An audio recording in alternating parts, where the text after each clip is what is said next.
¿Qué harías si alguien te dijera que mañana o la próxima semana se va a acabar el mundo? ¿Te has dado cuenta que durante mucho tiempo hemos tenido muchas teorías catastróficas con respecto a la terminación del mundo? Bueno, pues ha habido muchos momentos relacionados con esto que provocan mucho caos, que provocan mucha impotencia y desesperación en la gente. Una de ellas, por ejemplo, fue en la época del cometa Halley, cuando el cometa que pasa cada 72 años, por ejemplo, y que fue eso creo que en 1912, mucha gente se puso muy nerviosa, pero ¿qué provoca ese nerviosismo? Una, la mala información, otra lo que se oculta, otra lo que se dice, y eso es en gran medida provocado por los medios de información o desinformación, y que hoy lo estamos viviendo también. Otro momento muy interesante fue en el 2000, cuando se decía que el calendario azteca, que marcaba el fin del mundo, o que se cerraba un ciclo, y también que las computadoras iban a colapsar. Entonces, mucha gente se dedicó, no, es que tengo que proteger mi computadora y muchas empresas se agobiaron por eso. Seguramente, digo, tal vez sea que a ti también te haya tocado, pero eso genera un estrés y una tensión muy importante. Después, ¿qué sucedió? Bueno, pues estamos enfrentando lo de el problema climático, el calentamiento global y todo eso que se está viendo con huracanes, con el nacimiento de volcanes, ahora lo que está pasando en Tonga y que cómo impacta con todo el mundo, cómo se ha alterado, por ejemplo, la altura del mar en Acapulco o en Perú o en Chile. Entonces, todos esos cambios climáticos que se están dando y que a quién le corresponde resolverlo. Bueno, que si va a caer un meteorito, etcétera, y lo que está encima de nosotros, que algo que no nos esperábamos es lo de la pandemia. Entonces nos empezamos a preguntar, ¿de verdad vamos a morir? ¿Cuántos van a morir? ¿Cuántos de nuestros familiares?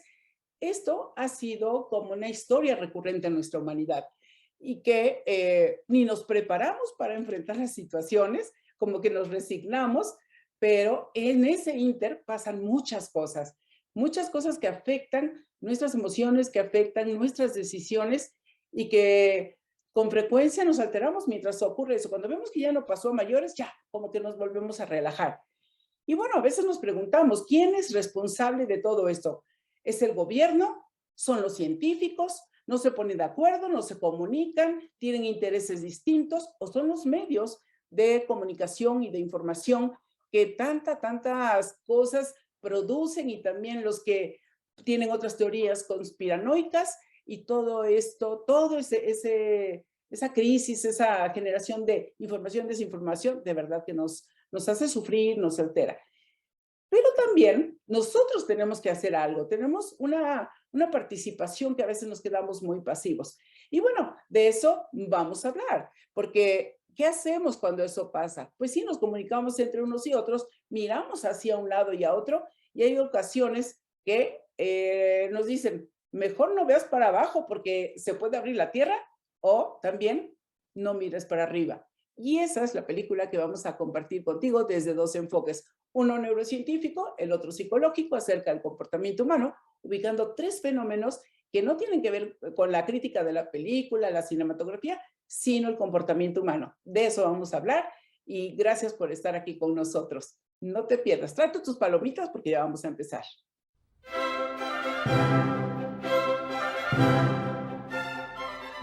Hola mis queridos amigos y amigas, ¿cómo están? Yo soy Josefa Galván y me da mucho gusto estar con ustedes en este espacio de conciencia, un lugar para saber, para reflexionar y actuar distinto, con mayor información fundamentada ¿en qué?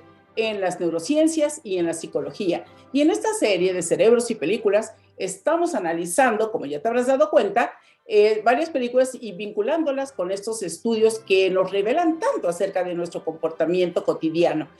El tema que hoy vamos a abordar es la película de No mires para arriba. Así que, bueno, sin más, le doy la bienvenida a mi querido doctor Luis Jiménez, que ya está listo para empezar con nosotros. Así que, bueno, empezamos. Hola, mi querido Luis. Pues bueno, ya estamos aquí para hablar de esta increíble película que está muy de moda, ¿no? La de No mires para arriba.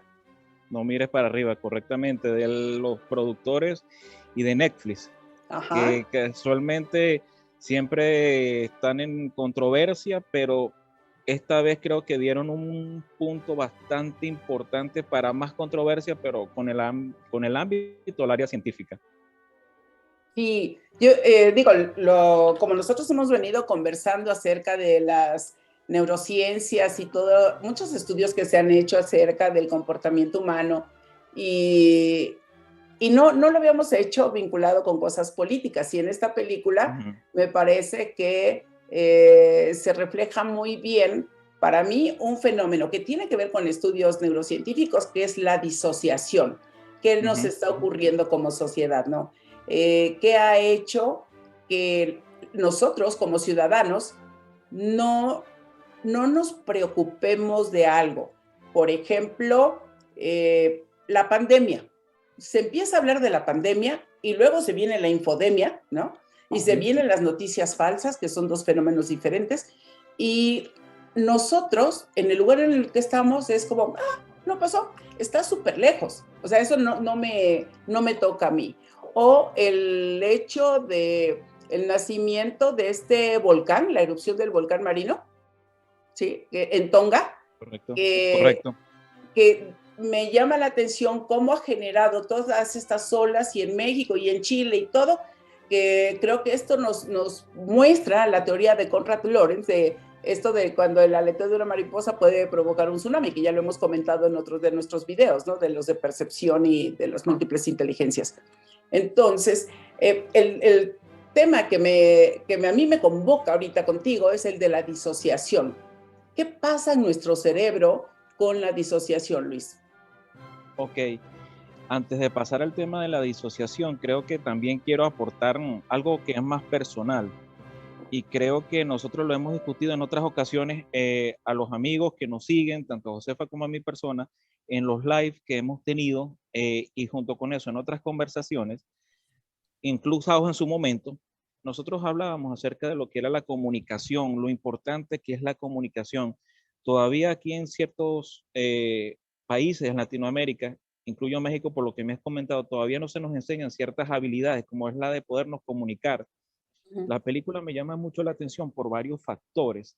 Generalmente, cuando se desarrolla un lenguaje entre los sujetos, entre las poblaciones, ese grupo humano que lo desarrolla tiende a excluirse de otros. Tuve la oportunidad recientemente de escuchar una conferencia excelente de un lingüista, profesor de la Universidad de la Sorbonne, que por X circunstancias pasó por Venezuela y dio una sola conferencia y dijo esto y lo tomé como punto de referencia para lo que quiero decir ahorita. El doctor Patrick Rivas. El doctor Patrick dijo esto, el lenguaje es aquello que diferencia a los grupos humanos y que muchas veces los excluye de otros. Cuando uno ve a Leonardo DiCaprio, Meryl Streep, Jennifer Lawrence, estos actores que están en la película, vemos que hay un porqué y una necesidad de expresar un peligro y se Ujú, expresan en términos científicos. ujú. El político mm, no le interesa, no siente afinidad por el tema y lo descarta, lo va dejando. Entonces después vemos cómo se incluyen o se sumergen en el mundo de las comunicaciones, en las redes sociales, etcétera, etcétera, y alguno de ellos se desvirtúa en el camino. Eso de manera muy general. Pero ¿cuál es el punto a tocar aquí? Que es antes de hablar de la disociación. Es que normalmente, y Josefa lo puede ver en la parte empresarial, cuando no me puedo comunicar, cuando mi lenguaje y mi pensamiento es tal que yo no puedo establecer la comunicación con el otro. Es importante y quizás todos los videos y quizás el legado de Josefa, uno de tantos legados, es tratar de comunicarnos porque fíjate, yo veo toda la película en un solo tema. Ok, el interlocutor, la persona a la cual le estoy dando el mensaje, no me entiende, pero yo me frustro porque digo y no termino de hacer que me entiendan. Quizás a lo mejor el mensaje no lo estás dando o no se está llevando en un medio el cual puedan compartir los dos y lamentablemente la otra persona va a tener intereses siempre, de alguna u otra manera, pero aunque sea, queda cubierta una fase de la comunicación, desarrolle un método común, un metalenguaje en el cual pueda ser entendido. Y eso se puede ver en las empresas, se puede ver en los grupos humanos, donde muchas veces la persona que posee el conocimiento no posee los medios para comunicarse. Y creo que eso nos pasa también a los que somos médicos. Cuando tenemos un paciente enfrente, hablamos en una terminología muy enrevesada, porque yo también he sido paciente, tú terminas angustiado y tú no sabes, o sea, ¿qué digo? ¿Qué me dijo? No entiendo. Esa es una de las aristas de la película que sí quería traerte antes de hablar de la disociación. Y Bueno, dame chance porque eso me encantó. Fíjate, es cierto, hay varios fenómenos ahí. En una película nosotros podemos observar varios fenómenos de comportamiento humano que nos pueden ayudar a reflexionar más profundamente. Está el fenómeno de esto, de la incompetencia para comunicarse entre los científicos y entre los políticos, ante un riesgo tremendo y que mucha gente piensa que está reflejando a la pandemia, cosa que es errónea. Y voy a decir por qué, y lo voy a leer, porque no trato de decir, ay, yo me lo sabía, ¿no? Lo voy a leer. El guión fue coescrito entre Mackie y David Sirota. Entonces, ya estaba listo antes de que empezase la pandemia y la idea original nació en realidad hace una década. ¿Sí? El director cuenta que leyó un informe de la ONU en 2018 que describía el consenso científico sobre los efectos del cambio climático y se asustó, entre comillas. No pude dormir durante 2 noches después de leerlo. Tuve uno de esos momentos en los que pasé de, oye, tenemos que encargarnos de esto. Esto es una locura. Ah, shit, está sucediendo ahora. No será dentro de 80 años, es ahora. Y de ahí nació la película, no de la pandemia. No es una crítica a la pandemia. maravilloso, maravilloso ese fragmento que nos estás aportando y es algo que es sumamente importante. No estamos desarrollando comunicación y es una de las habilidades que no se desarrollan en la secundaria. Tú estarás de acuerdo, nosotros hemos participado en grupos en México, la Asociación de Profesores, y vemos cómo hay ese deseo por adquirir unas nuevas herramientas para mejorar la comunicación.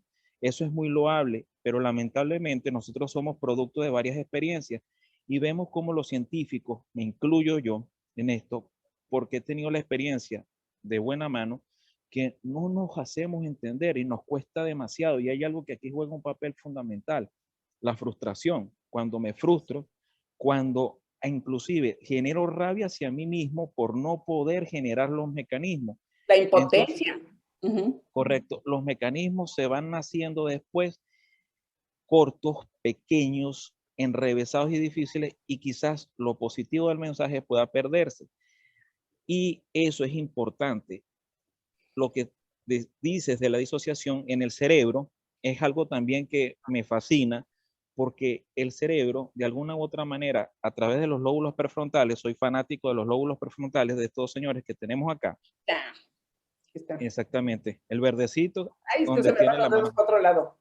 Sí, Estoy practicando, exactamente. no se preocupen, estoy practicando aquí.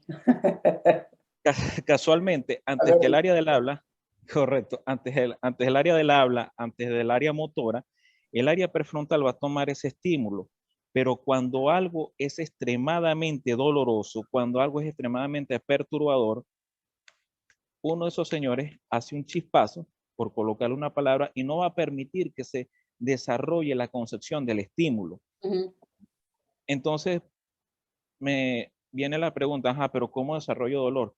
Si tú estás ante una verdad la cual es demasiado dolorosa, automáticamente yo les digo a las personas, ¿ustedes recuerdan cuando pasaron el momento en el cual se murió un familiar, en el momento en el cual tuvieron que dejar un trabajo muy importante para ustedes, el momento en el cual un hijo se fue? Entonces ellos me dicen, no me recuerdo de ciertos fragmentos. Exactamente, el cerebro para evitar el dolor, porque el estímulo, la escala dolorosa es muy alta, a pesar de que no hay una injuria al cuerpo, automáticamente se cierra. Eso pasa en los fenómenos disociativos. Cuando algo posiblemente para mí me pueda causar un sufrimiento. movimiento, exactamente, automáticamente se activa uno de los lóbulos, hago siempre esta señal porque así es. Comienza un chispazo y el área que se encarga de asimilar la información, el área que se encarga de redistribuir el estímulo, válgase la salvedad y lo enrevesado de la expresión, se apagó. Te bloquean. Sí. Y por eso es que muchas veces en terapia las personas tardan mucho tiempo en volver a llegar a ese estímulo, volverlo a recrear, porque algo que les digo, el cerebro, aunque no lo procese, es como cuando tú hiciste una mudanza, que no desempacaste una de las cajas, la dejaste ahí y ahí queda. Y después, el trabajo que ha hecho Josefa todos estos años con sus pacientes, no tanto yo, porque yo me encargo más del área cerebral orgánica, es volver a emular ese momento con ciertas características y decir, bueno, ¿qué pasó ahí? Entonces, traer ese recuerdo al momento presente, diseminarlo, trabajarlo, procesarlo y superarlo, a trascenderlo. Ese fenómeno es la disociación vista cerebralmente de manera simple. Sí, yo la viví cuando falleció mi hija. Yo estuve disociada, no en todo, pero disociada como 4 meses. Entonces yo veía, por ejemplo, los autos, me atravesaba la calle, veía los autos chiquitos o no distinguía cuando el semáforo ya tenía que cambiar, yo de pronto me atravesaba y estaba el verde. Entonces, incluso en alguna ocasión me iban a atropellar y una persona me jaló. Pero estaba muy funcional en otras cosas. Entonces, justo lo que dices tú, el cerebro va a desconectarse, va a bloquear o va a apagar una parte. ¿Para qué? Para evitar el sufrimiento. Ese bloqueo justo a mí me ayudaba a ser muy operativa en lo demás, es seguir muy funcional. Pero eso no significa que se resuelva, uno lo tiene que trabajar. Y aquí voy a retomar, porque me parece que puede haber muchas otras cosas que podríamos hablar acerca de la película, pero creo que las dos centrales, uno es lo que tiene que ver con las figuras de poder que no se logran comunicar y que lo vemos en todos los países, que unos hablan el lenguaje científico y el otro es el lenguaje político. Ambos tienen intereses, pero son diferentes. Uno tiene que ver con los científicos, los médicos que se dedican a la investigación o a la innovación, siempre están buscando qué salvar, cómo mejorar. Habrá otros que no, ¿verdad? Que tienen otros intereses en la medicina y lo sabemos. Y los políticos que tienen también otros intereses, pero que se disocian, están disociados de lo que prometieron en campaña y que después lo que les preocupa mucho es su imagen y a ver cómo me voy a ver incluso en cámaras, ¿no? Y eso lo vemos. Y bueno, lo de las personas en televisión y todo, eso es otra cosa que en otro momento lo abordaremos desde otro ángulo. Y la otra, que ese es un pilar, el pilar de poder fáctico. Y el otro pilar que me parece el más amplio tiene que ver con la sociedad, cómo nosotros nos hacemos cargo de eso. Cuando decía yo que veíamos la pandemia como, está en China, pasó es lo de Tonga, pero no tiene nada que ver conmigo. Claro que sí tiene que ver con nosotros, pero nos hemos ido disociando, estamos dejando la empatía, la estamos como bloqueando en lugar de hacernos cargo. Y eso tiene que ver con acá, tiene que ver con nuestro cerebro, ¿o no, Luis? Sí, totalmente. De hecho, la empatía no simplemente es una capacidad con la que nacemos, y es una de las capacidades que desarrollamos. Una de las principales promotoras en el entendimiento de la empatía es la doctora Helen Rice, médico psiquiatra de la Universidad de Harvard, que maneja el Instituto de Empathy, buena conocida, gran colega, y dice en uno de sus trabajos y en una de sus alocuciones, es que la empatía no se ha vuelto simplemente un tema de nueva era, es un tema de necesidad social. Y muchas veces nosotros creemos que no nos toca, sí, nos hemos vuelto quizás poco empáticos, porque siempre vamos a tener un mínimo que es el promedio que se necesita para sobrevivir, pero el promedio o el extra, el cual es necesario para una mejor calidad de vida, quizás es lo que lo estamos dejando afuera. Entonces, ese es un tema muy, muy importante. Y otra de las cosas que una de las personas que más se ha encargado de elogiar el contenido de esta película es el astrofísico muy conocido Neil deGrasse Tyson, famoso por ser uno de los copresentadores de National Geographic para la reedición de la serie Cosmos que en su momento llevó Carl Sagan. Y estamos hablando de ciencias. Y también otros de los astrofísicos, no sé por qué siempre son los astrofísicos quienes tienen esa labor de comunicar, Travis Taylor, algunos lo conocen por su trabajo en la NASA y en una serie de History Channel que es Skinwalker, el rancho Skinwalker. Entonces, ellos, tanto Niels como el doctor que acabo de mencionar, ellos han dicho lo siguiente, que quizás esta película se vuelve más que película, un documental de aquello que la sociedad no ha sabido comprender, que es la información. Y más adelante ellos han dicho, quizás a los científicos ahora nos falta entender cómo hacernos llegar a las personas. Lo dijeron en una entrevista, ambos en diferentes circunstancias, palabras más, palabras menos. Y es importante que quizás aquí este espacio que estamos dando desde el canal de Josefa, le estamos diciendo esa arista, más que una película, ya quizás es un documental. ¿Qué nos está haciendo falta? Tanto de ese lado de allá, que es el que maneja los recursos económicos, como de este lado de acá, que es el que maneja la información. Y que como grupo, como sociedad, como especie, ¿qué tenemos que estamos descuidando? Que es la empatía. Y hay 3 mensajes ahí muy importantes que destacar. Sí, y fíjate que yo agregaría finalmente, ya para ir cerrando esta conversación, a menos que tú tengas algo más que agregar, y ahorita lo comentamos, el fenómeno que también vale la pena ver es cuando quien descubre que es este fenómeno que va a ocurrir, se regresa, duda y lo que quiera, vuelve a ir y les muestra. Entonces, cuando se dan cuenta, respeta la línea de autoridad y le reporta al jefe para que el jefe haga. Y entonces se mueven y todo para darlo a conocer. Pero hay un momento en que, y creo que a varios nos ha pasado, que su jefe, como tú lo decías, no tiene las competencias conversacionales y ella se desespera, ¿no? Y entonces quiere gritar, esto está pasando, esto está pasando. El jefe no podía ser el que podía expresar mejor, ella sí, porque ella lo descubrió, ella lo estuvo analizando.